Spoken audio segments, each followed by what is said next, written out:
Yes, this is what's trending, and I'm going to take you through some of the things that are making headlines, and we're going to talk about most of the things that are now happening in what's trending. My name is Moses Utino, and Uchuku Media is live. Okay. KCSE 2025 NEC portal crashes as parents and students struggle to access results. So this is just happening now. So the Kenya National Examination Council is experiencing a massive crashes as students and parents nationwide attempt to access 2025 KCSE results. Hundreds of thousands of users overwhelmed by the system despite early activation are leading to unresponsiveness and frustration. Education CS Julius Ogamba released the results at AIC Chebisas School in Eldoret, Uasin Gishu County. So NEC portal crashes.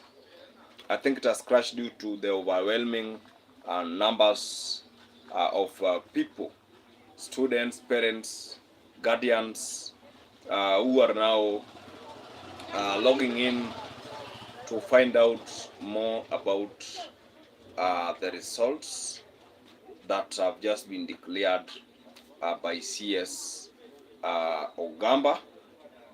And so news justin is that the portal has crashed. The NEC portal has crashed.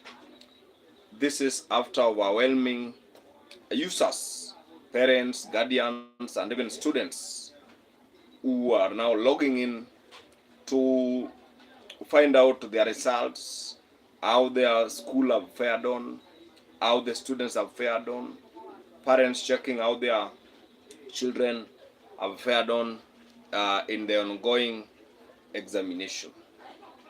And that is there.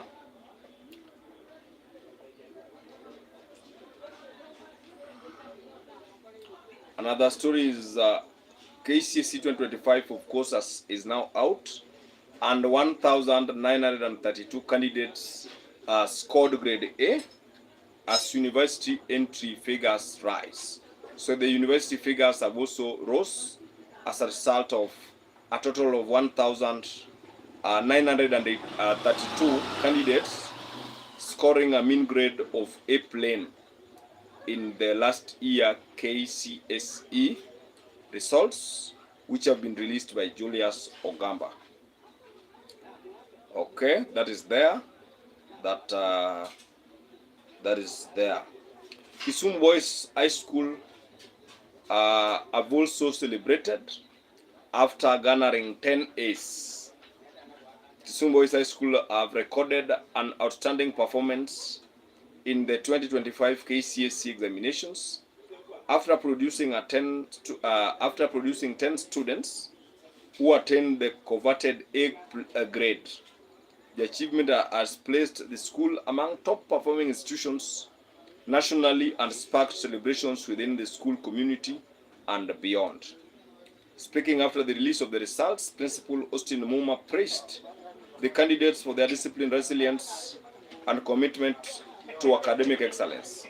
So kudos to you, Kisumu Boys High School, for that exemplary performance, where 10 students have actually got straight A's.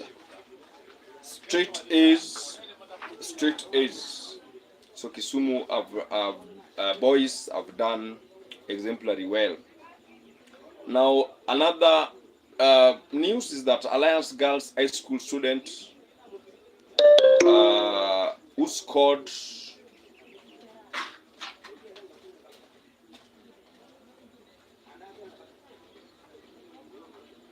she scored 423.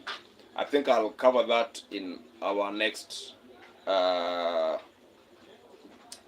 talk. Okay, and that is what is trending right now.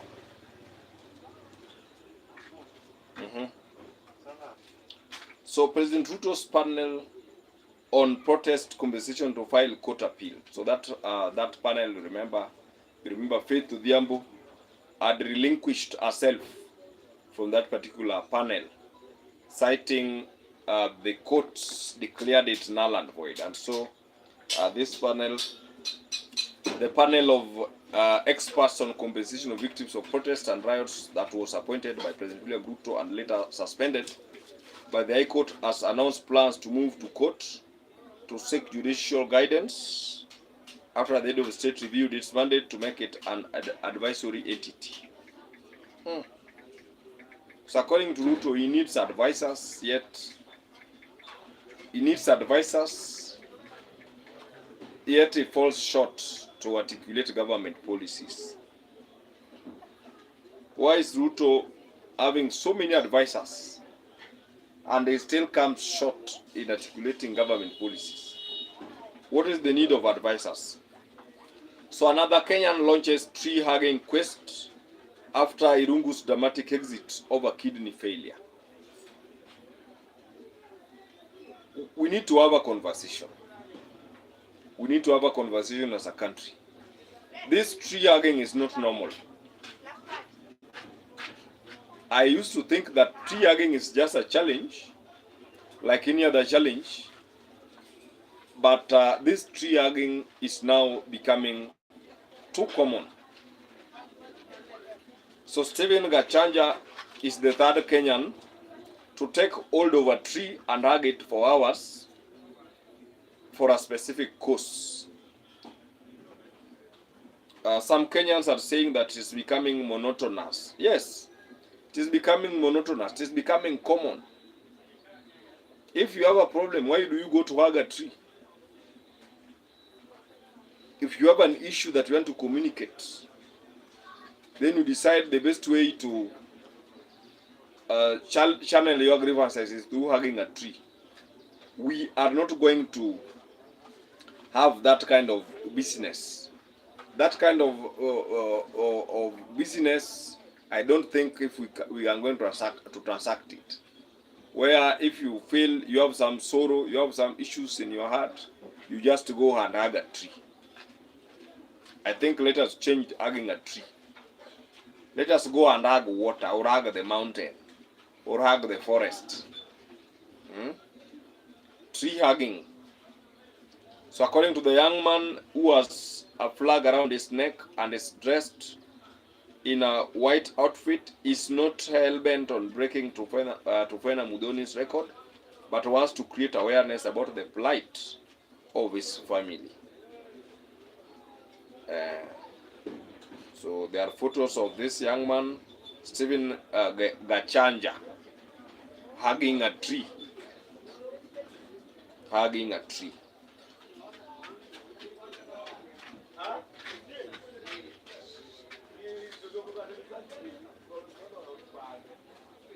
So 1,180 candidates were cancelled. Their results were cancelled. That's also there.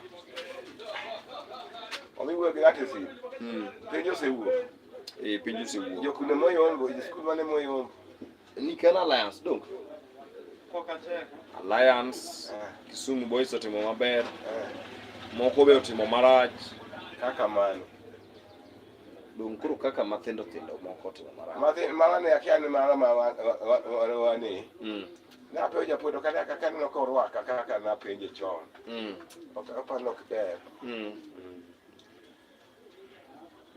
Maze to mwalo kato. Mwalo ka. Mwalo ikimwegine Homa Bay County ka. Homa Bay County. Good afternoon, my dear friend GZA. Mwalo.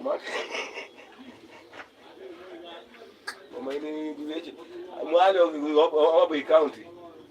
Homa Bay County ka kani. Homa Bay County. Wangea ne Homa Bay County. Homa Bay County ka ene lando mage jimos in bende Homa Bay County Kisumu Boys otimo maber ahinya. Mano Kisumu County. Ntenda paro yudo A. Ntenda paro oyudo A. Homa Bay County. Homa Bay ka okwanga namba 1 dongni. Na. Wanga. Namba 1 yam. Dungi weche te. Omadhi kona duogo.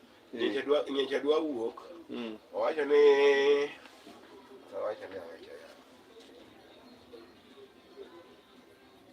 Homa Bay County Schools.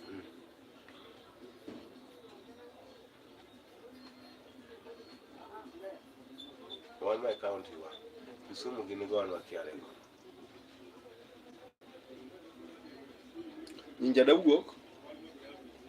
Orero Boys number 1 Homa Bay County gi mean grade mar 9.2. Mano kalo page mar Mbita High School and Asumbi gi mean score mar 9.26 gi 9.36. Other schools moko gin Gendia Boys High School, Oriwo Boys or gima 2025 mane madonjo sani. 2025. Joma tino gionge mowuok kuonde. Mag gile gi. Mag county. Ringa Boys. Ringa no tewa bere. Skundu wuoyi man kae. Omanik skundu. Skundu otimo maber kae. Skundu wane Ringa? En namba di?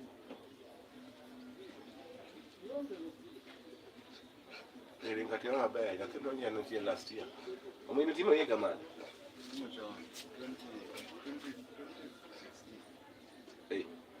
Manager oko. Manager papa. You are a parent. Hebu tuonyeshe hiyo cyber yako hata tuone.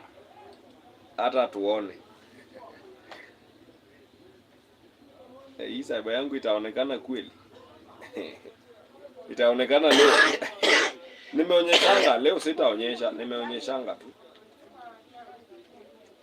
The future is female.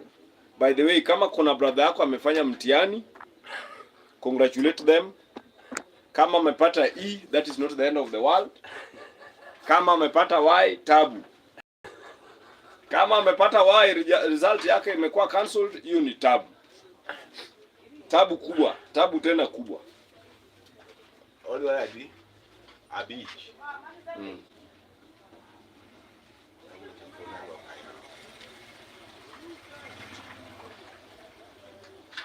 Wana bia kata ango dhi kawuono.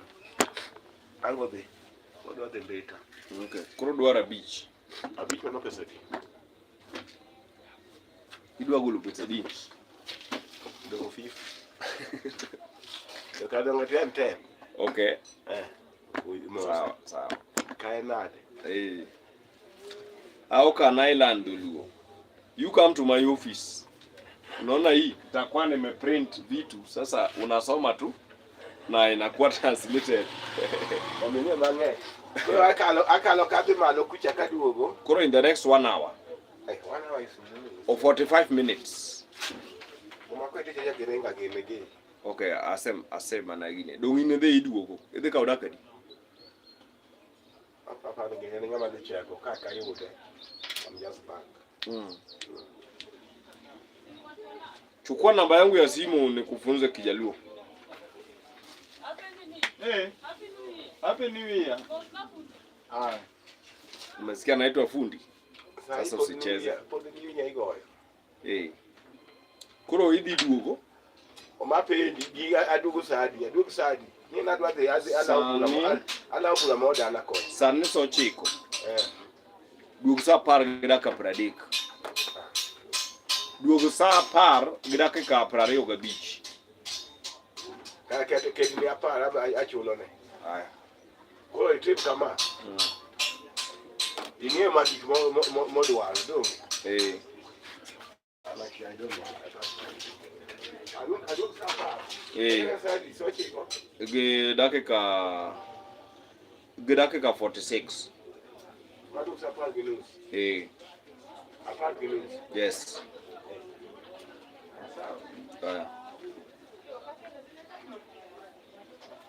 Guys, we have disrupted. I have disrupted this particular session, but we shall just go ahead. We shall just go ahead with the normal proceedings.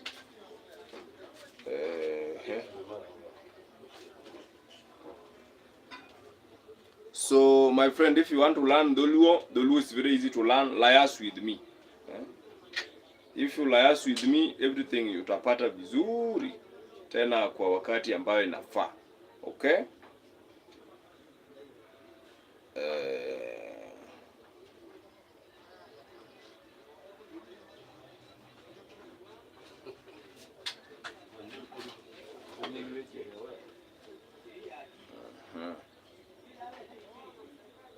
So finally, the KCC results are out, and do check in. I had told you that earlier on, the NEC portal had crashed. NEC portal had crashed because of the overwhelming Kenyans who are now visiting the site. And earlier it was just active, but then the numbers increased and the portal crashed. But I hope the ministry is doing something about it. The ministry is doing something about it. Okay.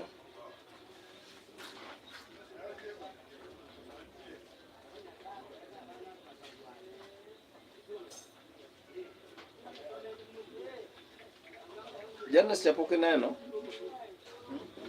Jana sipoke neno. Jana zinachomeka. Tudonu nyero no nenguti ni job mo. Okelo na kwa leo. Imekuwa ready.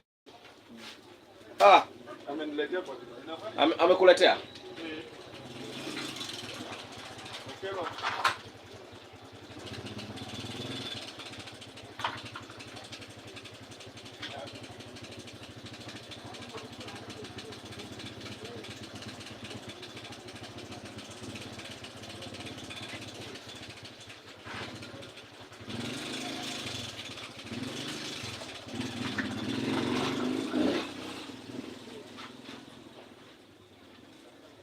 Alright, another news, Justin, is that Donald Trump has cut funding for Kenya's reproductive health programs in new foreign policy.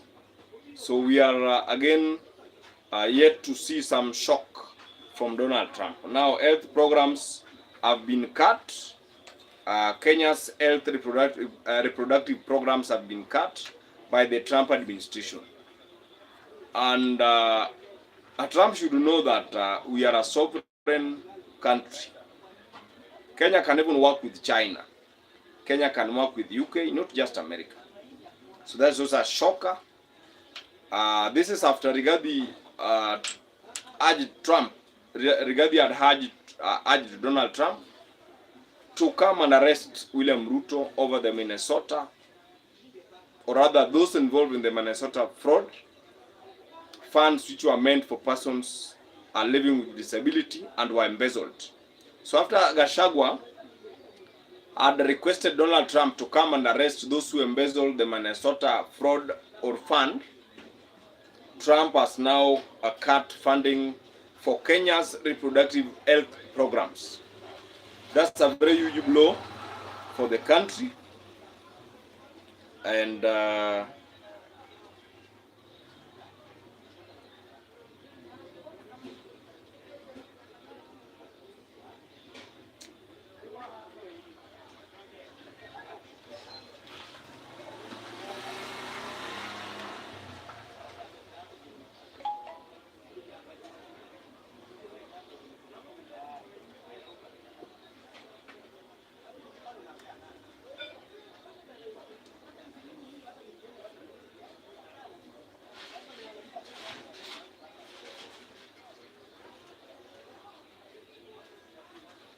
All right.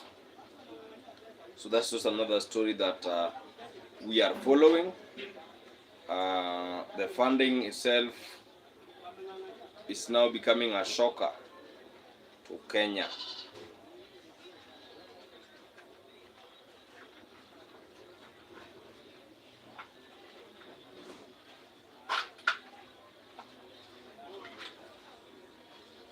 Let's look at another story.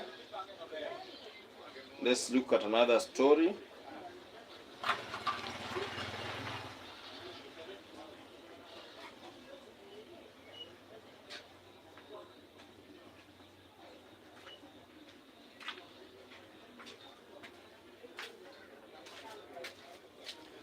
Now, in another story, a huge number of students have these grades D's and E's. Huge number of students have got D's and E's. But I want to urge the students not to worry. There are so many courses that if you have a D, you can do. If you have an E, you can do. But if your results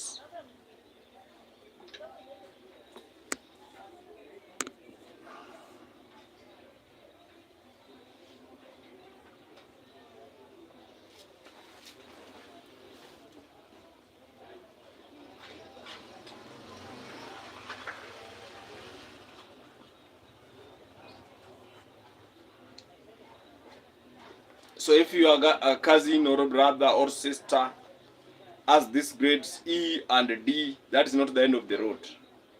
That is not the end of the road, and don't frustrate them. Just give them words of hope, because that is not the end of what? Of the world.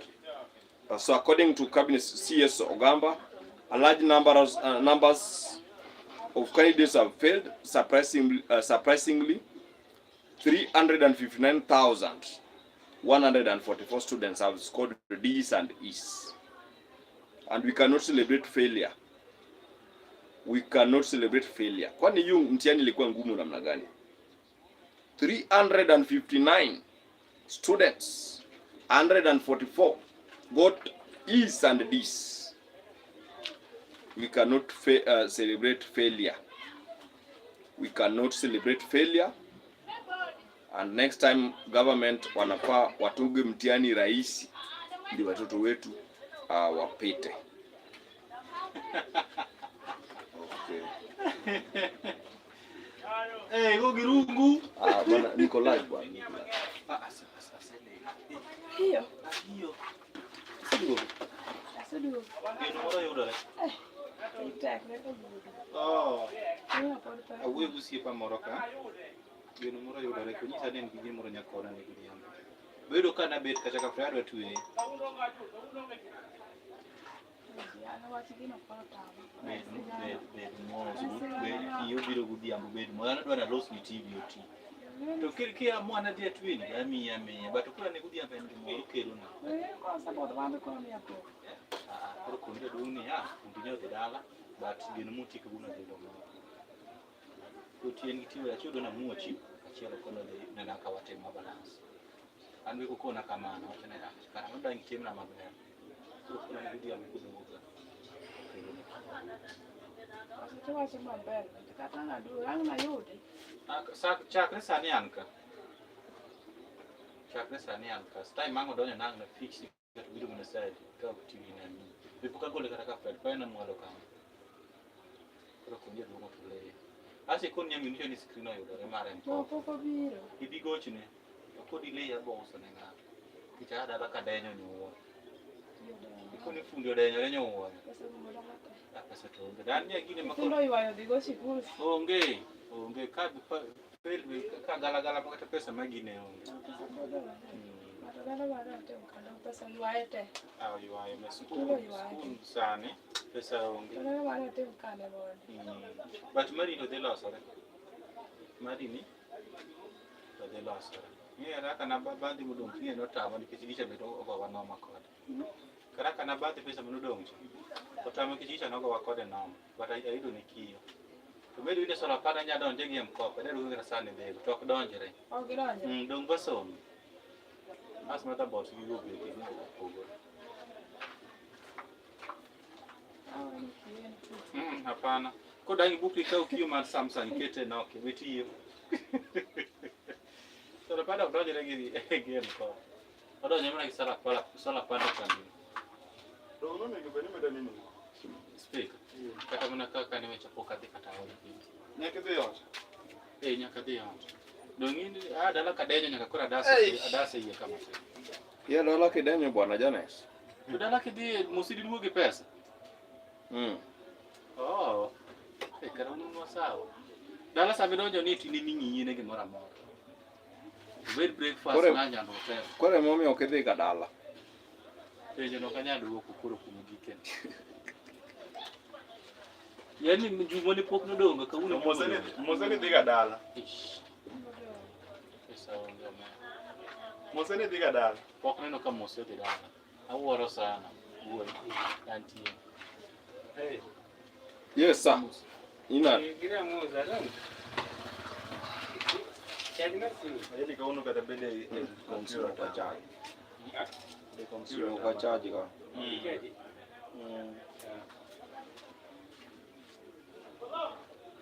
Oyudo ng'ato tiyoni? Yudo ng'ato tiyoni? Apocha boy nani biro je. Mara pare ne dei to mai pesa nok be kawa tai masungo wa.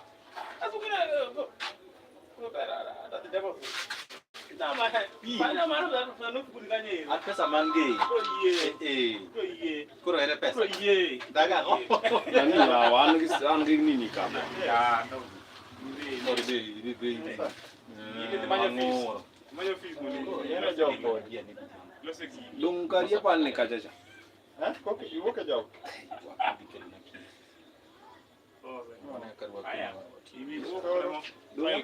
Dung apa Poli ne? na dikau TV cha biro. Mana? Wate mana?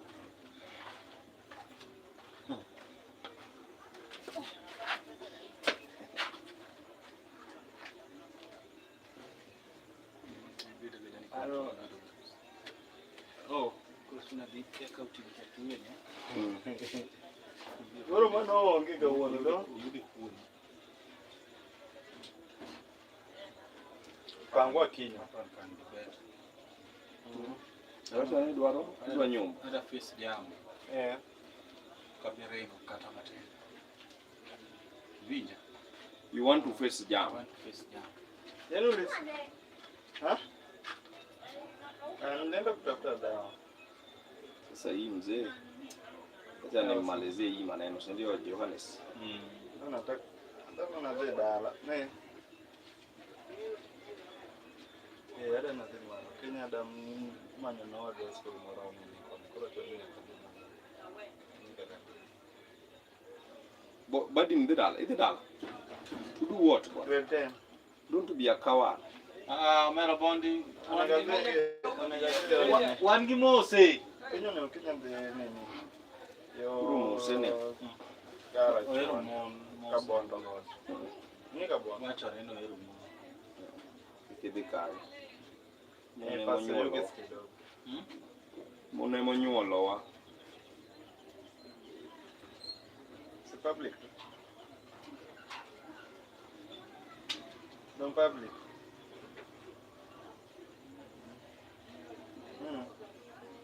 Nik mia inaji.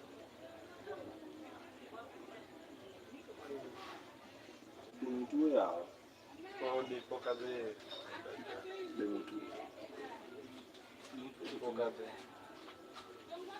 Kuto madho inaji. Donga wacho ni antiere but bado niko kwa line. Jana nilichukua nini dawa. Wewe kwenye ni jambo indi. You are laughing for what? What are you laughing? Mimi ndio nakutoa kwa matope na wewe. Okay guys, that is it.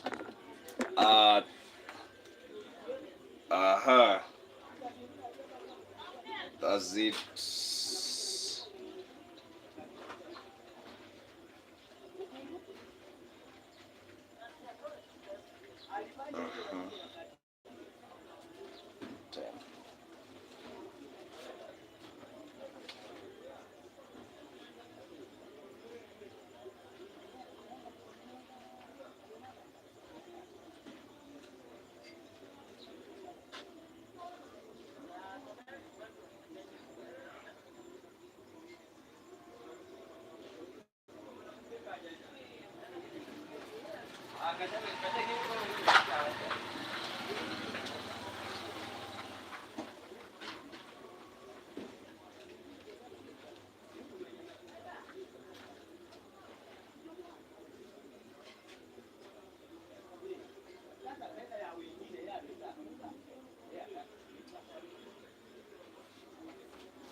Yes, I'm sorry for making you wait longer. I had some stuff that I was fixing, and now we are good to go. We are good to go. My name is Moses Otieno, and we are focusing on what's trending in Kenya and worldwide. That's what we are looking into. Here. Another news that is just in, DPP closes Shakahola cases or case against Mackenzie. 96 others after witnesses detailed decade of religious radicalization.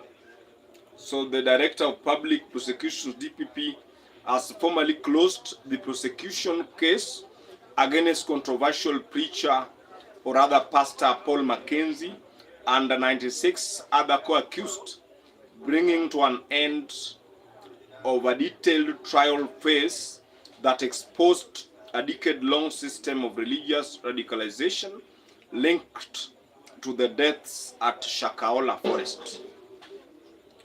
The court will now hear closing submissions to determine whether the accused have a case to answer in what prosecutors described as one of Kenya's most meticulously investigated criminal trials. Pastor Mackenzie. You know, when he was arrested, he said, Kita Waramba. Kita Waramba. That is what he told journalists and the people who are contradicting him. Okay? So that's also news just in. Pastor Paul Mackenzie, the DPP have now concluded that, and of course it's a case that we are following closely to ensure that something good happens on it. Okay, another issue is this. Amanda Azubike becomes the first Nigerian woman brigadier general in USA. So this is a Nigerian by the name Amanda Azubike. She has now become the first or the first Nigerian brigadier, woman brigadier in the US Army. Amanda Azubike. Amanda Azubike. Okay, that's something that is now trending right away. Then we have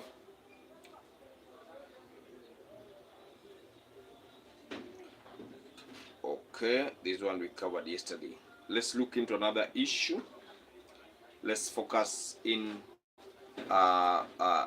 Let's focus on to another issue. Let's look at another story. Let's look at another story.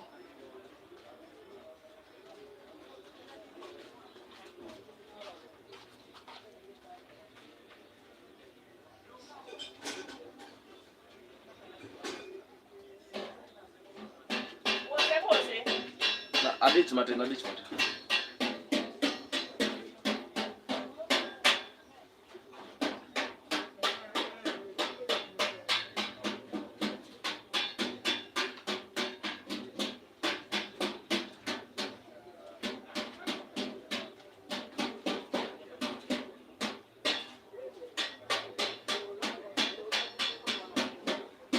Of course, the greatest news today is the KCSE results that have been just released, and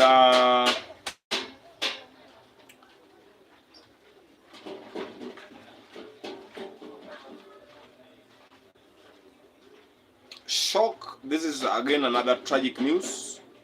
Shock as doctor killed at his home during night attack by armed thugs.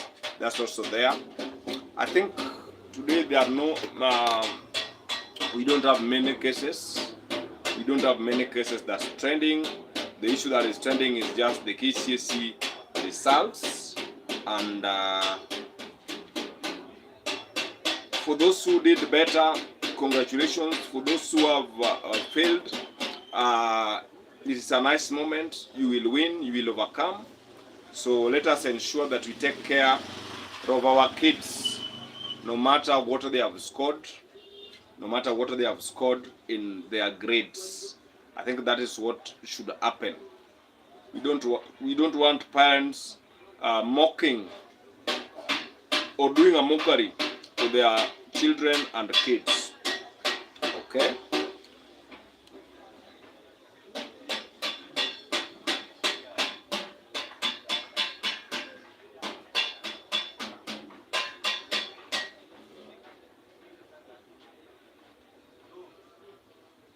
This is news just in. UDA politician dies while undergoing treatment. UDA politician dies while undergoing treatment. UDA politician dies while undergoing treatment. And this is a very sad news. Jeremiah Kibwot Kiptum, who is the UDA, was the UDA MCA for Indo Ward in Marakwet. Indo Ward MCA has died while undergoing treatment, and that's a very sad news. He is called Jeremiah Kibwot Kiptum, UDA MCA for Endo Ward in Marakwet East, Elgeyo Marakwet County. He was elected in 2022 and he chaired the Committee on Agriculture and Irrigation. Jeremiah Kibwot Kiptum, UDMCA for Endo Ward in Marakwet East, died in a Nairobi hospital after a long illness, as confirmed by county officials. We pray that God gives solace to his family, friends, and those who are associated to and with him.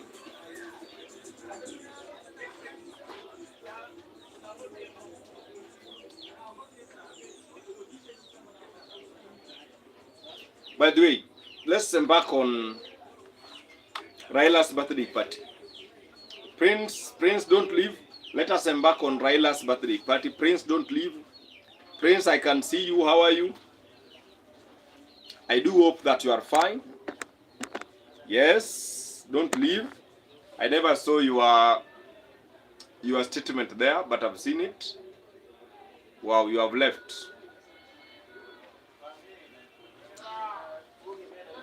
So, during Raila's birthday party, there was absence of who? Of Gladys Wanga. Junet was also absent, among other key figures. But I want to focus on Wanga. Gladys Wanga is the ODM chairperson, national chairperson of ODM. And she was absent in Karen. And let us talk facts. Tuseme ukweli bwana.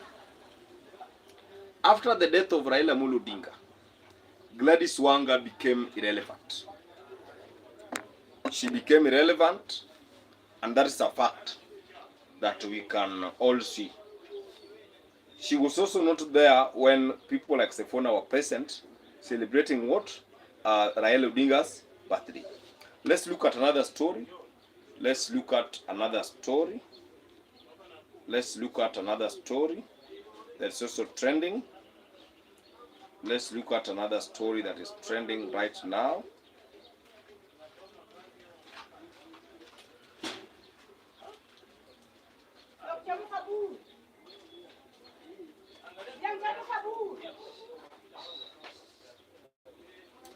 Okay, it has hit hard on Kasmuel Makuri. So,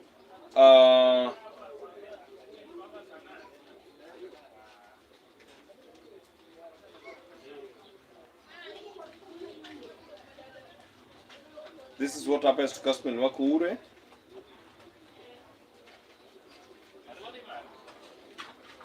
This is what happens to Kasmuel Makure. Let's see it. Let's see it. Let's see it together.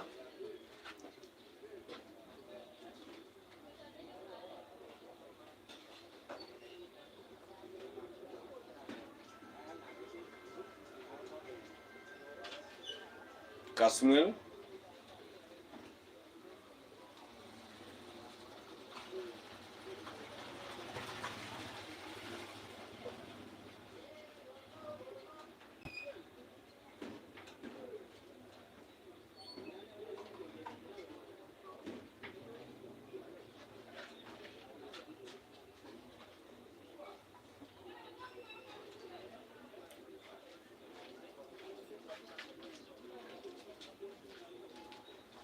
So Ruto tops Western Kenya as Matiang'i and Natembeya close in. That's according to Infotrack.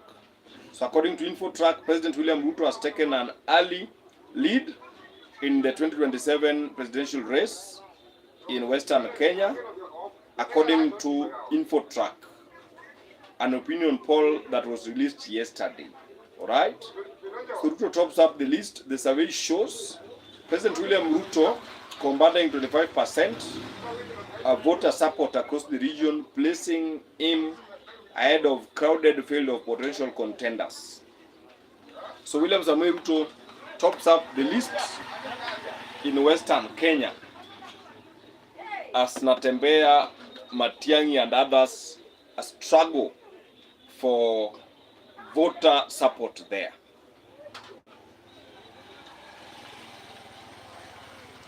And this is a challenge to the united opposition. This is a challenge to the united opposition.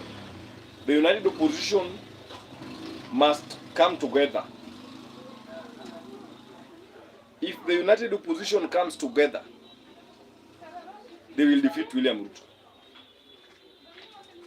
If they can consolidate all their votes into one basket or in one basket, they will defeat William Ruto.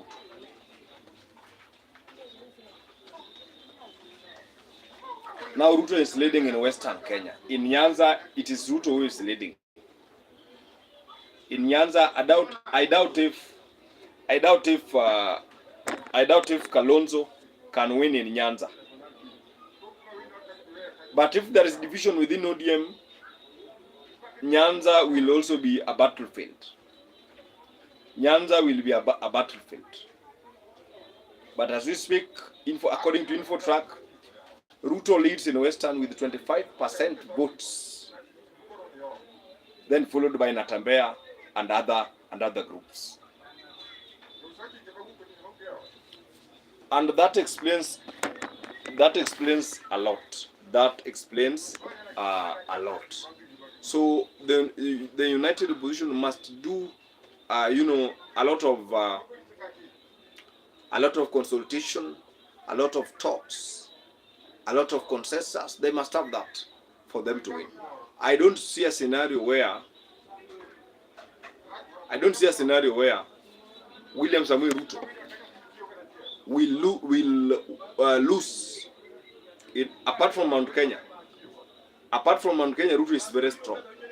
So kama the united opposition wanataka kushinda, they have to unify their bases. They have to speak in one voice and win. That is just trending right now. Ruto is leading in Western Kenya with the 25% of votes. With 25% of votes.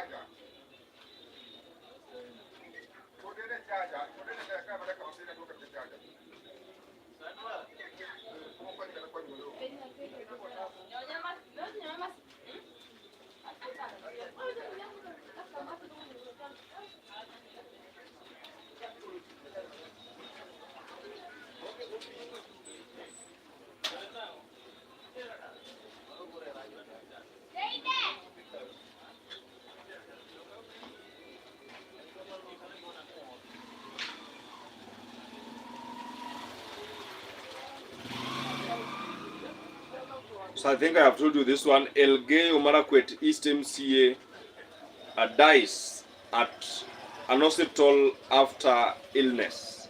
After a long illness, the Elgeyo Marakwet East Ward MCA has died, and we continue to pray that God gives the family solace. Okay. Another news is this.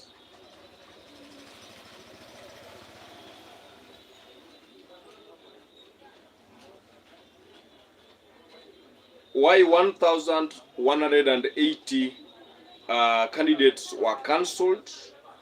That is according to CS Ogamba. So 1,180 candidates were cancelled Usiwezi. Tena. Aber. Okay.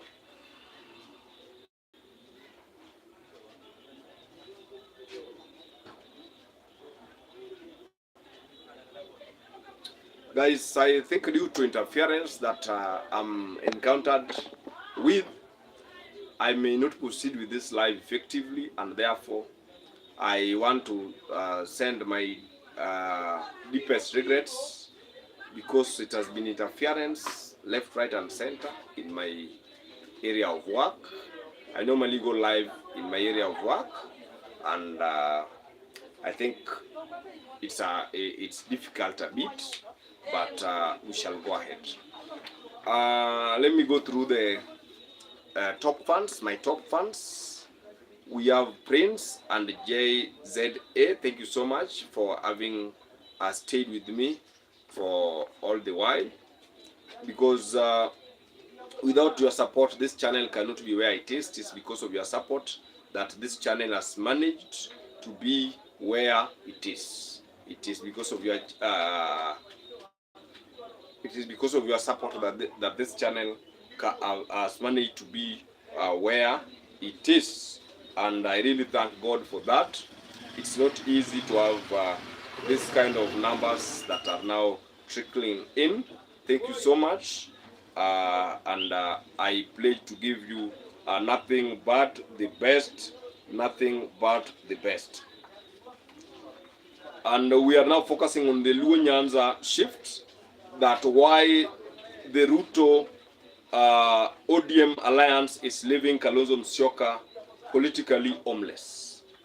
I don't think Kalonzo Musyoka is politically homeless. I don't think Kalonzo Musyoka is politically homeless. I don't think why Ruto Raila alliance, Ruto, not Ruto Raila, but Ruto ODM alliance, Raila passed on last year on 15th of October 2025. But I don't think if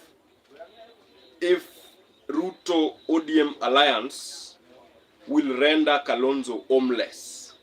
As we speak, Kalonzo enjoys Mount Kenya support. That's a fact. These are the places caused Nyanza. Those are swing votes. Those will be swing counties and whatever. Coast, Western, Nyanza, those will be swing counties. And it can also be very easy for Kalonzo to win voters in Nyanza, to win voters in Western Kenya. At the coast, Kalonzo has good numbers. So I don't think that, honestly speaking, the Ruto ODM alliance will give Kalonzo Musyoka a sleepless night or a homeless kind of situation. I don't think so. Kalonzo Musyoka still commands Ukambani. Kalonzo Musyoka still commands parts of Nairobi. Kalonzo Musyoka still commands soon Central Kenya or Mount Kenya.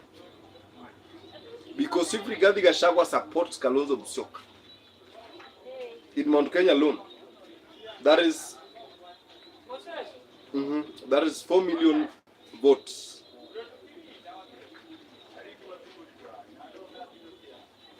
So Ukambani is Central Kenya is 6 million votes. Ukambani is almost 1.8. Then we'll go to the coast.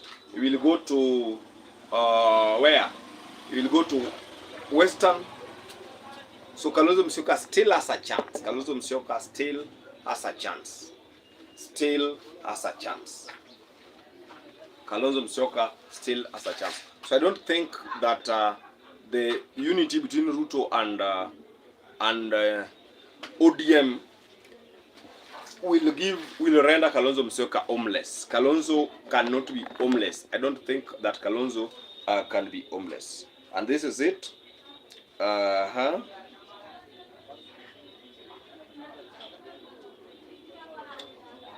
Okay.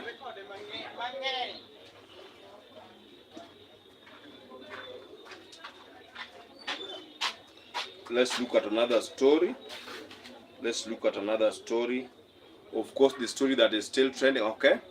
Hi, what makes some people think that ODM will support Ruto on his presidential bid? Uh,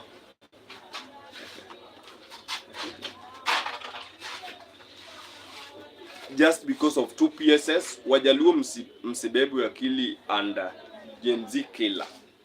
Where disclaimer,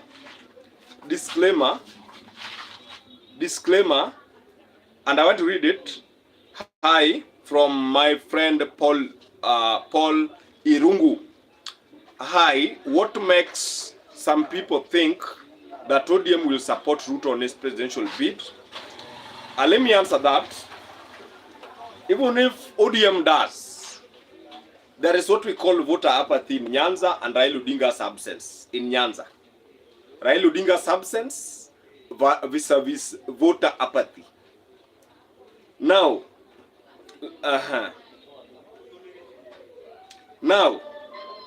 when we have voter apathy, to mean if 500,000 registered voters are in the IBC register,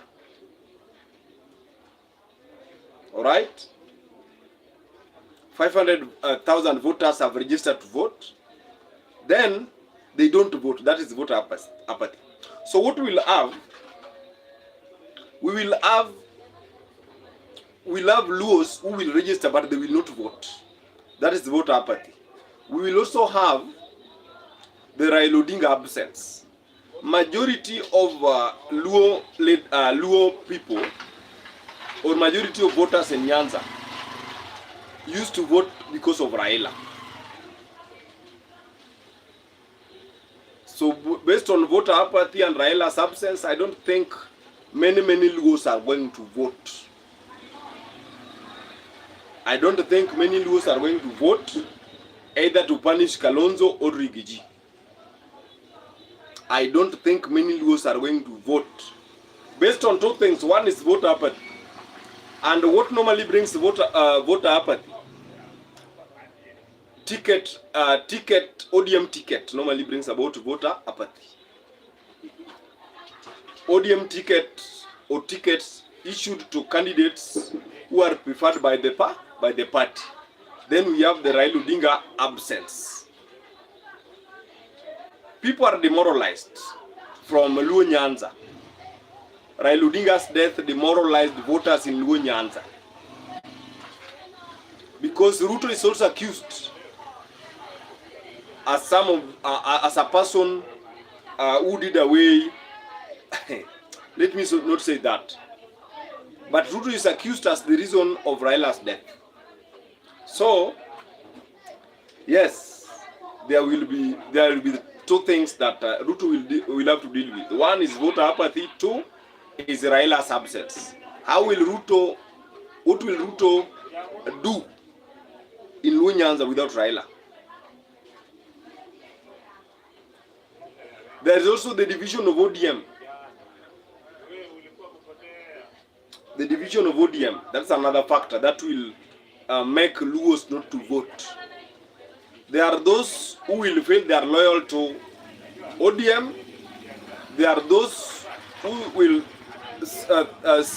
find themselves that they are not being accommodated well by ODM. So they are betrayers and loyalists. So I don't think Ruto will get 100% of Luo votes. It is impossible. If the opposition led by Kalonzo Musyoka unite effectively, William Samoei Ruto is going to be a one-term president. Luo Nyanza shouldn't forget on the Baby Pendo issue for heaven's sake. Let me also answer that. 99% of voters in Kenya forget the atrocities meted on them by politicians. 99% of voters in Kenya forget the sufferings inflicted on them by politicians, by leaders. They forget post-election violence. They forget the tribulations they have faced as a people, and they end up voting bad leaders as presidents, governors, MCS, senators, women reps, and so on and so forth. And yes, the bottom line, Ruto is going to face a hard task in getting votes in Luo Nyanza. It is not going to be easy for Ruto to get votes. Truth be told, it is not going to be easy for Ruto to get the Luo votes. It is not going to be easy at all. Not going to be very easy. Okay.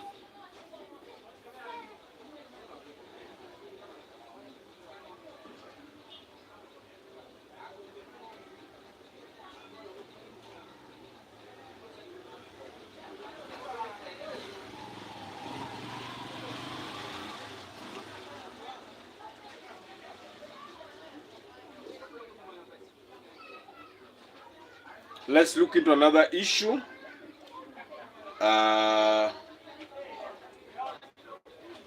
Let's look at another issue here. Now, Donald Trump has named an African country is planning to bomb next after Venezuela incident. Donald Trump names an African country is planning to bomb next after a Venezuela incident. Now, President Donald Trump of the United States has disclosed plans to carry out additional air raids on Nigeria should militants not halt the attacks targeting Christians. Trump has said that the earlier attacks targeting the said militias, which were carried out in Sokoto State, might soon be followed by more if terrorists continue the activity. So Trump targets Nigeria. Mbadi and Wandai's family will vote him in. Nimekwambia, I have told you, the Luos are not going to vote in 2027. There will be voter apathy. I have told you, my dear friend Irungu, there will be voter apathy in Luo Nyanza. On two reasons. One is the division within ODM. Two is the voter apathy due to awarding of tickets. Three is the absence of Raila Odinga. In fact, the main one is the absence of Raila Amolo Odinga in the politics of Luo Nyanza. There is going to be a huge voter apathy. Last time 2022, in 2022, 700,000 votes were not casted. 700,000 votes, that's almost 1 million plus. But Raila Odinga was alive. Raila Odinga was the presidential candidate. Raila Odinga was their son. But 700,000 votes, 700,000 voters in Kenya did not, from Luo Nyanza, did not cast their votes. Kura 1700 hazikupigwa in 2022 na Raila alikuwa, kwa sababu watu walikasirika juu ya kupea watu wenye wataki tickets. This time Raila Odinga is not there. Now, Raila not being there, that Raila is dead, is another reason why Luos will not vote. Unless there is someone in ODM who is vying for presidency. That is when the Luos will vote. I am not seeing Luos voting 2 million. It will be 1.3, 1.4, 1.5. Kama ni mingi. Luo votes in 2027 will be 1.3, 1.4. They will not surpass 1.5. They will not vote. Luos will not vote for William Ruto. Because last election, 700,000 votes. 700,000 votes were not cast. Sorry, I brought you back this story. Let's move on to Trump issue. Just wish he could come for this man wa Mitura. Bado inaendelea. Okay, Trump has now said that he's targeting Nigeria. If the killing of Christians, if the massacring of Christians is something to go by, Trump amesema his next target is Nigeria. This man wa Mitura, huyu ni nani huyo wa Mitura huyo? So Trump has said that he's targeting Nigeria. In Nigeria, we have a militia called Boko Haram. Boko Haram has been persecuting Christians. Boko Haram has been persecuting Christians. And Donald Trump sasa amesema this next target is Nigeria. Nigerians who are on this live, share with me on what your feelings are. Nigerians who are on this live, share with me on what your feelings are. Trump has stated that his next target after Venezuela is attacking Nigeria. And when Trump comes to attack you, Trump will come and pick your president. Who is the president of Nigeria? Tinubu something. Tinubu. So Trump will come and pick Tinubu, and Tinubu will just have to explain why Christians are being killed. Sini 10. Nimeweka 10. Nani? Mwekeza na. Kwa tena bado wako nikamata ndo mfeana. Fayana ni kwa ndo wayane.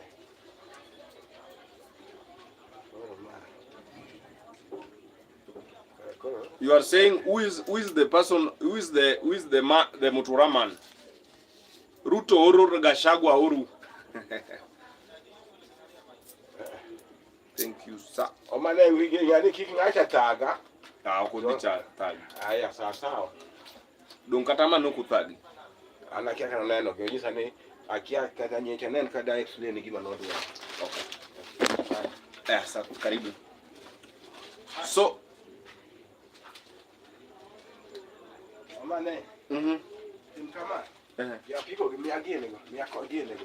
Kai ngigine 50 ariyo meya. Ya piko ngikini ngima. Dogi bana kikao. Tukikana vikaka kate. Ero kama. Yes, I was nilikuwa niko biashara kidogo, nimemaliza. Mutura is Kasongo. So Kasongo I think Trump is on a mission, and I stated this before in other previous lives that we've had. Donald Trump is on a mission to bring sanity to the world. This is a new world order.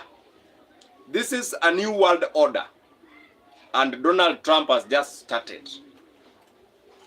This is a new world order where presidents who are violating the international laws are being captured. Maduro has been captured with his wife. Even if William Ruto will violate the international doctrine touching on the American interest, Donald Trump will capture William Ruto. And Trump has announced that his target is Nigeria because Christians are killed there. Atrocities are being meted on Christians. And Trump has decided that he's going to, his next eye is Nigeria.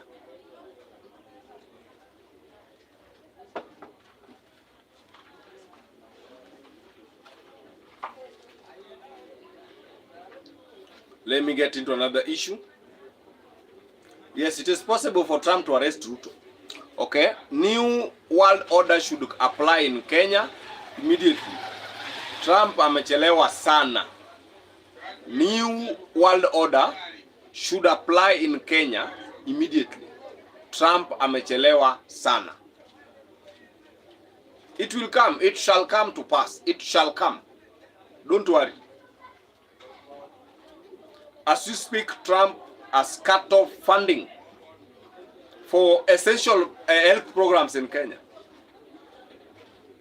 This is among other cutoffs that have been placed by the Trump administration. So the bottom line is, Trump targets Nigeria after Venezuela.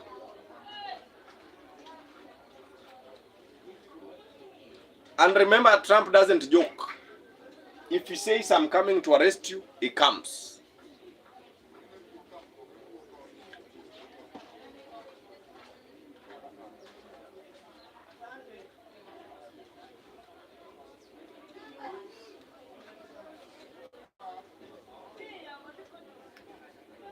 Justin, is this prepare for heavy rainfall? Kenya Meteorological Department Meteorology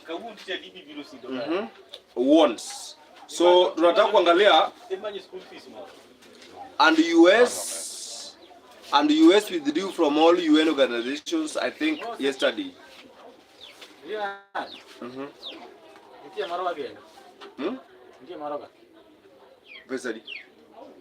Taman. Wacha nifanye biashara kidogo. Yes. And the US withdrew from all UN organizations, I think yesterday. Yes. Donald Trump is on a mission.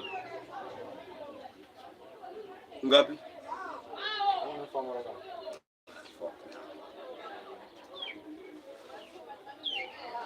Jana si nyoma. Wewe ni tia. Tena kwa bidii angeenda koro. Oh, sir. Is it iko chola? Sorry. Chula pesa di. 95.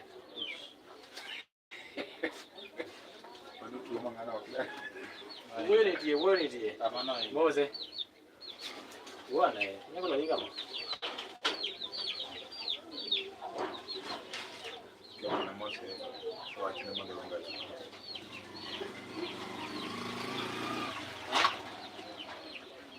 Tube inoyinka.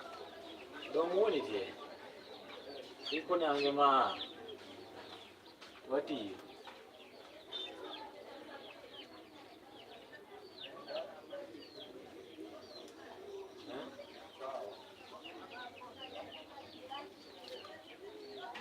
Yes, I think that Donald Trump plus all the political activities is now undertaking. Kenya is not safe. Kenya is not safe under the leadership of Donald Trump. Remember, there was a time Donald Trump called William Ruto a conman. I think they were attending. It was a climate change conference or meeting in Geneva, and they called Ruto a conman. He also posed the Haiti issue, among other measures. So Kenya is not safe under Donald Trump.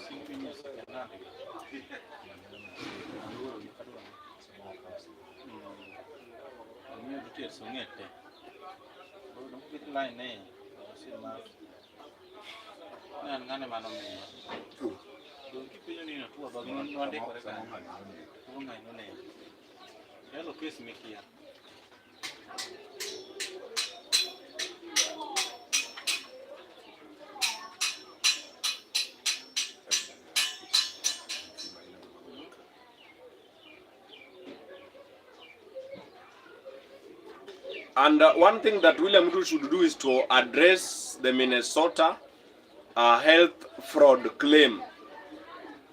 That is what William Ruto should do. Because this whole trouble started when on Sunday, Gachagua requested Donald Trump to come and arrest those who were involved in the Minnesota case, where funds which were meant to help people living with disability.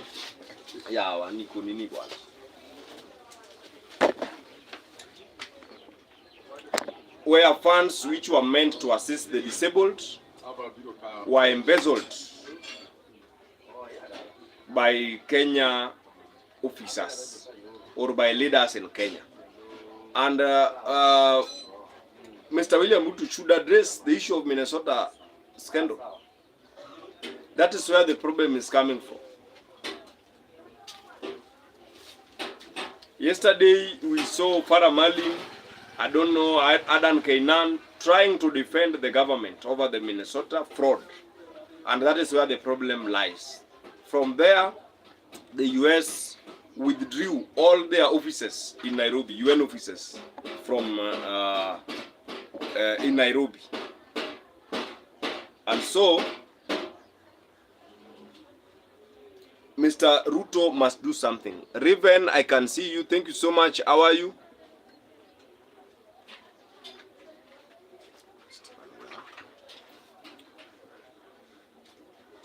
I do hope that you are fine. Good afternoon from wherever you are watching. This is your only show which gives you the current updates, current news, and current happening across the country. And what's trending right now, Trump is planning to bomb Nigeria because of Boko Haram's activities of killing Christians, according to Donald Trump. Not according to me, according to Donald Trump. Okay? Where someone, my friend here, Irungu, had hinted on Trump to arrest William Ruto. And I've said this, Trump can arrest William Ruto anytime. Because what America does, they first of all utilize all your intelligence. That is what was done in Venezuela. They utilized all their intelligence. Because there is no way a president can be arrested. There is no way a president can be arrested plus intelligence, sleeping on their job, both military and other police intelligence. There is no way such can happen unless the intelligence is working with the enemy. And it's very easy for Kenyan intelligence to work with Donald Trump because they love money. So Donald Trump can still come for William Ruto and nothing will happen. Because yesterday I overheard Farah Mali saying that this country will burn if Donald Trump arrests William Ruto. Kenya will not burn. Nobody will even go to the streets that Ruto has been arrested by Donald Trump. Because when we talk of William Ruto, we talk of a man who has imposed taxes on everything in Kenya.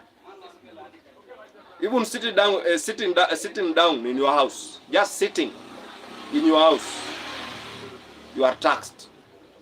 So this is a man who has imposed taxes all over the country. And I don't think Kenyans can go to the streets because Donald Trump has arrested William Ruto. Maybe they could do so if Donald Trump had arrested Raila Odinga, but not William Ruto.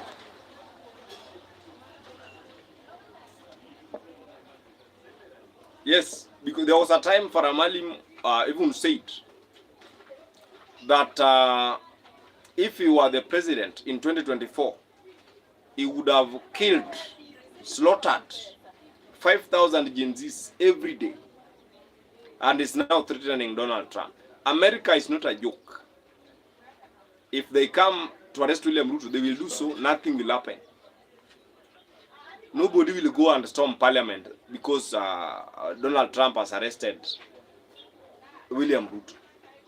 People will celebrate. He should go and make his comments while inside Mogadishu. So nothing will happen.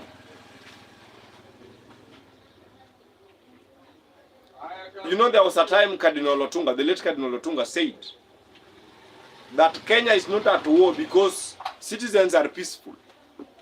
Not because of leaders. Kenya is not at war because of leaders. No. Not that we have wise leaders. No. In fact, we have the worst leaders. Kenya is at peace because citizens have chose peace.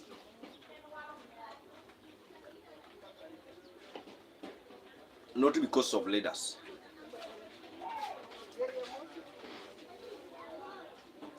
This is Justin. This is also Justin.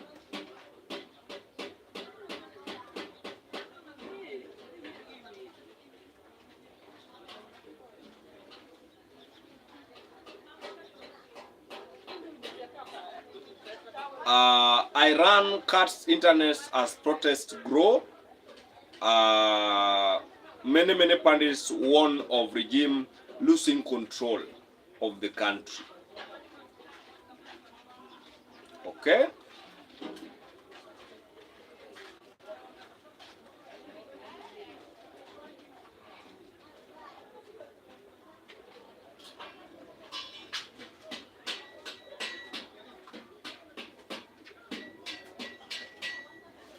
Guys, I think I'll end up there.